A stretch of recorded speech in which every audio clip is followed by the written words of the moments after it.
Saya Deputi Kepala BPKP Bidang Investigasi, Agustina Arumsari dari BPKP. Sesuai dengan KAK yang disampaikan kepada saya,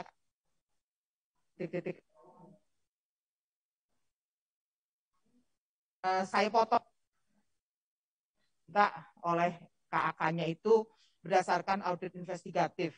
Jadi saya tidak membatasi hanya pada audit investigatif saja, karena kami melakukan audit juga yang lain, dan sebenarnya menemukan juga beberapa hal yang patut kita cermati menjadi pemikiran kita bersama tentang pengadaan barang dan jasa ini.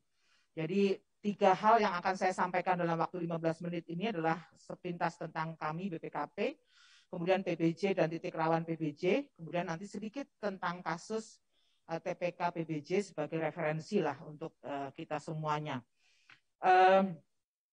Kami dari BPKP sebagai auditor aparat pengawasan intern pemerintah yang berada di bawah dan bertanggung jawab kepada Presiden, tugas kami adalah urusan pemerintahan di bidang pengawasan keuangan daerah, negara maupun pembangunan nasional, dan salah satu fungsinya adalah sebagaimana yang tertera di fungsi E, yaitu pengawasan terhadap perencanaan pelaksanaan program dan atau kegiatan yang menghambat kelancaran pembangunan, audit penyesuaian harga. Nah, ini mungkin yang juga nanti akan saya sampaikan. Tadi mengapa saya mengatakan saya tidak membatasi hanya pada audit investigatif, karena dari audit penyesuaian harga dan audit klaim atas pelaksanaan kontrak-kontrak pemerintah, ada lesson learn yang menurut saya bisa kita pelajari dan bisa menjadi pemikiran kita semuanya.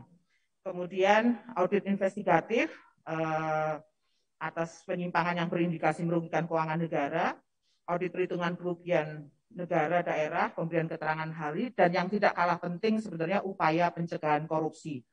Tadi sudah disampaikan oleh Bu Lili, kami pun bekerja sama dengan KPK untuk monitoring MCP dan sebagainya, menjadi salah satu poin juga yang kami bekerja sama berkolaborasi dengan KPK.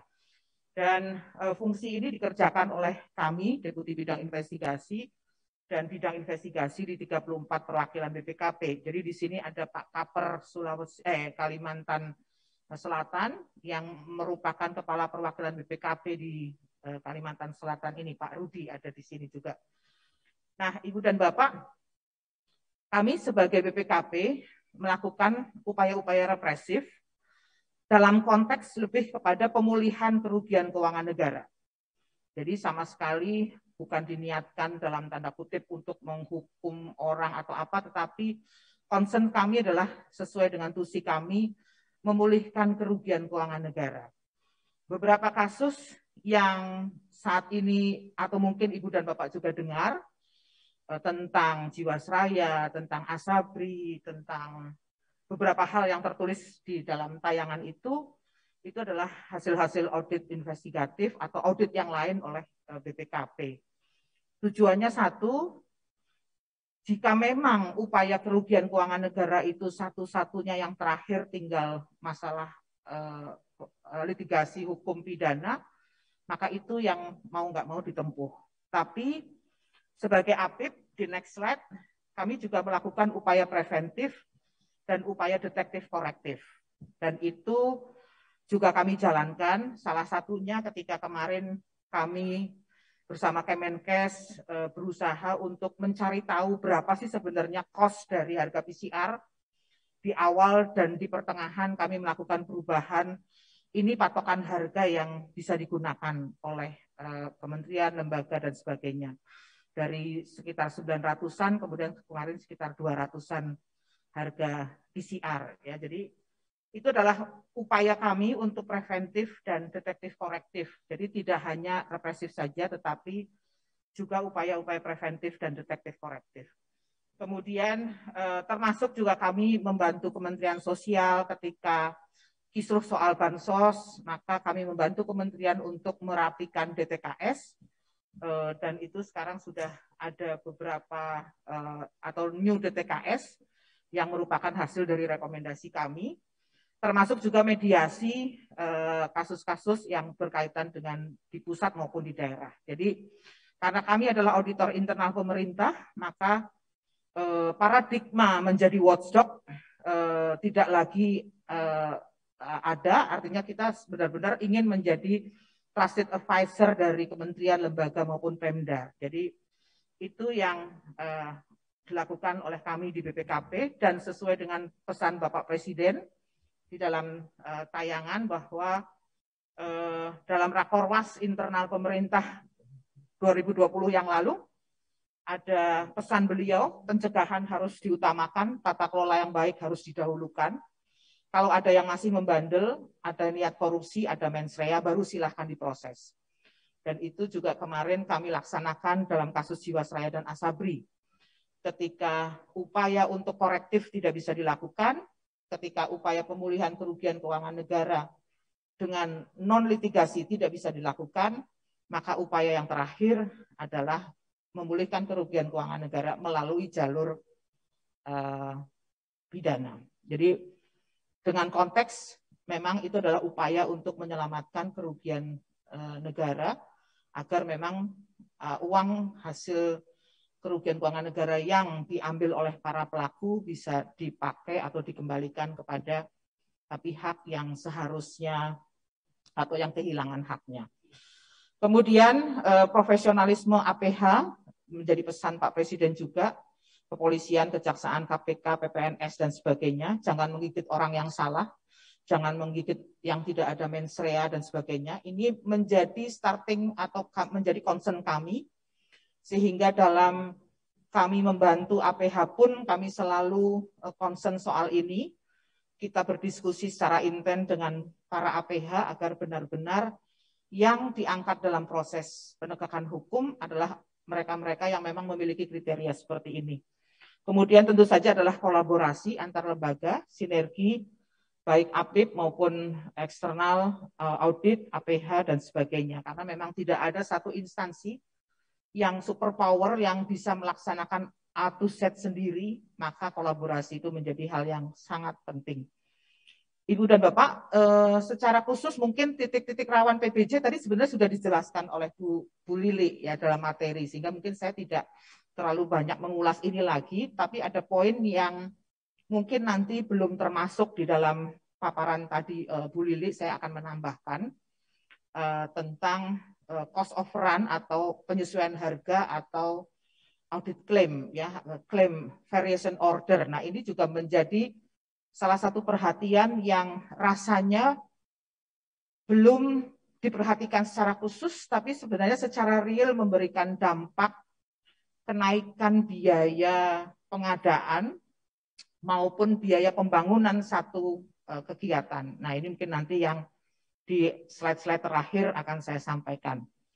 Ibu dan Bapak, secara umum, Ibu dan Bapak tentu sudah tahu bahwa metode penyedia PBJ ada dua kelompok besar, yaitu melalui penyedia barang dan swakelola, ya. Dan untuk penyedia tadi sudah ada juga materi-materi sebelumnya, ada e-purchasing, ada katalog elektronik, ada pengadaan langsung, pemilihan langsung, tender dan seleksi, ya. Beberapa isu tentang e-purchasing, katakanlah katalog, ya. Beberapa hal mencermati bahwa harga-harga yang masuk ke dalam e-katalog belum menggambarkan harga yang wajar. Nah, itu mungkin menjadi nanti perhatian kita semua agar sistem yang sudah bagus itu diisi dengan hal-hal yang sejalan dengan tujuannya. Oleh karena itu sangat menjadi perhatian kita bahwa kita harus memastikan barang maupun jasa harganya yang masuk ke dalam e-katalog adalah benar-benar harga yang wajar.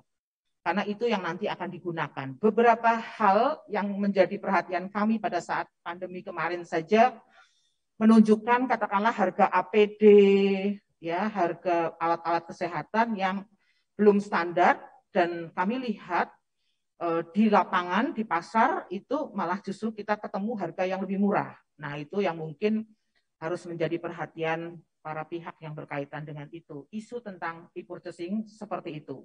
Yang lain-lain sebenarnya tidak ada karena tinggal beli, tinggal klik, tinggal ambil di situ. Itu sangat simpel. Kunci poinnya hanya tinggal di masalah bahwa barang yang masuk di situ harganya adalah harga yang wajar. Kemudian untuk pengadaan langsung, pemilihan langsung, tender dan seleksi, nanti akan saya jelaskan lebih lanjut. Dan untuk yang swakelola selalu concernnya adalah soal bagaimana dipertanggungjawabkan unsur orang, unsur biaya, unsur material dan sebagainya. Intinya adalah bagaimana kalau swakelola itu harus dipertanggungjawabkan secara benar, maka bukti-bukti pertanggungjawaban harus sesuai dengan apa yang benar-benar dikerjakan. Poin pentingnya hanya di situ kalau untuk swakelola. Ibu dan Bapak, saya mengingatkan kembali mengenai prinsip dan etika PBJ karena inilah starting atau inilah titik awal bagaimana kita seharusnya mengadakan barang dan jasa. Prinsip efisiensi, efektif, transparan, terbuka, bersaing, adil, akuntabel sudah diatur di dalam Perpres. Etika pengadaan, tertib, tanggung jawab, profesional, mandiri, menjaga kerahasiaan, tidak saling mempengaruhi, menerima dan bertanggung jawab atas putusan, menghindari mencegah konflik kepentingan, pemborosan, dan sebagainya sudah ditulis. Dan Ibu dan Bapak, setiap kasus-kasus TPK pasti berawal indikasinya dari pelanggaran atau ketidaksesuaian dengan prinsip dan etika ini. Termasuk masalah konflik of interest, termasuk menerima, menawarkan, menjanjikan, menerima sesuatu, itu menjadi titik awal dari indikasi terjadinya kecurangan atau fraud. Nah, secara umum mungkin ini saya agak skip saja karena tadi Bu Lili sudah menjelaskan ya. Perencanaan, persiapan pemilihan, pelaksanaan kontrak, sama serah terima barang dan jasa. Mungkin nanti saya akan lebih concern yang tadi Bu Lili belum sebutkan, pelaksanaan kontrak. Masalah eskalasi, masalah klaim, masalah variation order, dan sebagainya, yang juga nampaknya menjadi titik rawan yang menyebabkan harga sebuah kegiatan atau sebuah proyek menjadi tidak efisien dan tidak lagi bisa bersaing.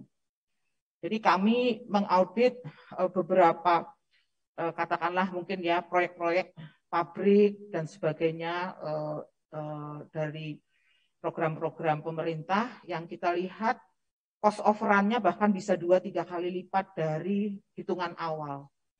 Nah kalau secara umum tadi Pak Dirjen mengatakan sekitar 10% ya. Nah kalau sudah melebihi itu menjadi sulit untuk bersaing kalaupun barangnya jadi gitu. Karena harga pokoknya sudah tidak lagi efisien untuk kemudian nanti menghasilkan barang atau jasa berproduksi, digunakan sebagai alat produksi, karena harga di awal sudah sangat mahal. Ibu dan Bapak sedikit ini mungkin kita tahu ya permasalahan seperti Garuda, Indonesia, dan sebagainya. Itu juga berangkat dari isu-isu yang juga diproses oleh KPK, masalah suap dan sebagainya. Artinya kita bicara sebenarnya fraud itu bukan sekedar kerugian keuangan negara dampaknya, tetapi juga pada keberlangsungan sebuah industri. Nah itu yang mungkin harus menjadi perhatian kita juga bahwa pengadaan barang dan jasa bukan sekedar menghasilkan barang dan jasa, tetapi pada dampak selanjutnya yang juga tidak kalah penting. Nah Ibu dan Bapak secara umum, ini saya juga mengambil skema umum fraud dari satu referensi ACFE fraud manual. Ini sebenarnya hanya menunjukkan Ibu dan Bapak bahwa masalah fraud pengadaan barang dan jasa itu bukan hanya isu di Indonesia, tetapi ini adalah referensi internasional ACFE yang juga menunjukkan praktek-praktek kolusi, praktek-praktek arisan, tidak fight, manipulasi, pemecahan paket dan sebagainya itu juga terjadi secara umum ya karena ini adalah referensi buku internasional mengenai fraud atau kecurangan. Nah ini mungkin saya nanti saya tidak akan memberikan materi secara khusus tentang ini, tetapi menunjukkan bahwa praktek-praktek itu pun terjadi secara internasional. Nah kalau kita bicara bagaimana dengan di Indonesia, titik pentingnya salah satunya di perencanaan. Nah ini juga yang tadi juga diskusi dengan Pak Dirjen. Salah satu kelemahan kita adalah pada saat perencanaan yang kurang baik, sehingga pelaksanaannya nanti akan menimbulkan risiko cost of run. Karena mungkin biaya-biaya yang dihitung atau spesifikasi yang dihitung pada saat perencanaan ternyata tidak sesuai dengan kondisi di lapangan. Nah ini ya. Nah kalau untuk perencanaan secara khusus memang beberapa modus operandinya adalah rencana penyedia yang diarahkan tidak sesuai dengan kebutuhan, rekayasa untuk pemaketan, penggelembungan biaya pada saat ngitung HPS, ya, campur tangan pihak di luar pengguna barang dan penyedia. Itu kalau secara umum seperti itulah. Nah, untuk persiapan, nanti mungkin saya akan memberikan contoh saja Ibu dan Bapak supaya lebih memudahkan membedakan antara bahwa itu adalah fraud dengan yang non-fraud gitu ya. Spesifikasi tidak disusun oleh dan atau ditetapkan oleh PPK karena sebenarnya yang membuat adalah calon rekanannya gitu. Itu adalah modus operandi yang umum. Rekayasa penyusunan rencana kebutuhan, kelemahan perencanaan, spesifikasi yang sudah diarahkan mengarah kepada produk tertentu sehingga otomatis rekanan tertentu yang akan menjadi pemenangnya nantinya. Kemudian penyusunan HPS juga masih menjadi hal yang rawan karena disitulah sebenarnya titik untuk bahan negosiasi. Bahan negosiasi ya. Jadi ini mungkin para APIP, aparat pengawasan internal pemerintah, inspektorat bisa mulai untuk mencermati atau membantu mengefisienkan pengadaan barang dan jasa dengan memperhatikan HPS. Ya, ini satu hal yang sangat dimungkinkan efisiensi mulai dari situ dengan melibatkan aparat pengawasan internal pemerintah. Ya, Ibu. Oke, oh ya, baik. Kemudian pemilihan PBJ itu juga seperti ini ya, kriteria administratif, klausul dan sebagainya, persekongkolan horizontal, persekongkolan vertikal antara penyedia dengan pelaksana, pembatasan akses ke aplikasi.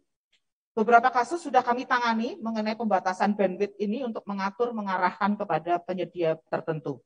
Penyalahgunaan hak akses, kemudian pelaksanaan kontrak, ini juga tadi sudah dijelaskan Bu Lili, mungkin saya skip saja. Penyerahan barang dan jasa, itu juga sama. Dan kemudian pembayaran barang dan jasa. Nah, ini akhir tahun biasanya adalah masa yang rawan, karena biasanya pekerjaan belum selesai, tapi kemudian di berita acara sudah dibuat 100% supaya nanti bisa dibayarkan.